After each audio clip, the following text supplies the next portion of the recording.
तो डर दिया। हिस्से अदावत को मिटा देती है, बशर को बशर की औकात भुला देती है। आओ उस माँ की जुबानी भी कोई बात सुने, रोज बच्चों को जो भूखाई सुला देती है।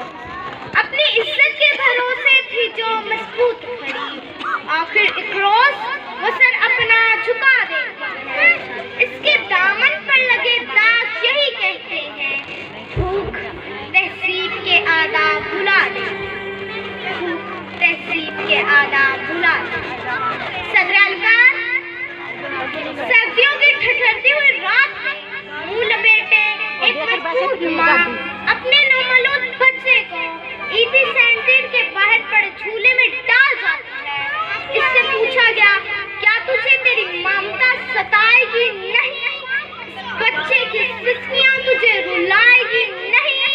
इसकी चीखें तेरे कानों से टकराएगी नहीं? तो कपकपाते हुए होंठों से जब मजबूर माँ ये जवाब देती है कि मैं अपने पेट की भूख तो बर्दाश्त कर सकती हूँ, मगर इस बच्चे का भूख से बिलखना मुझसे देखा ना गया, तो इस पर ये कहना बजा बनता है कि खाक में माँ की मोहब्बत को मिला देती है। भूख तहजीब के आदाब। सदरालकार, रोटी के चंद टुकड़ों और काबिले गुजारा दूध की किल्लत से थर पार कर में दम तोड़ने वाले मजबूत बच्चों का असल मसला इखलाकियात नहीं बल्कि ख्वाहिशात है। सर चेहरा, आंखें अंदर को धसी हुई और बुढ़ापे की वजह से पूरे जिस्म में झुर्रियां। निश्तर अस्पताल मुल्तान के बाहर फकत 2 किलो आटे व खून बेचने वाले बूढ़े का असल मसला इखलाकियात नहीं बल्कि ख्वाहिशात है।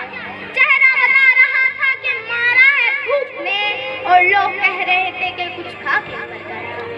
सदरालकार, तंदुरुस्ती, भूख और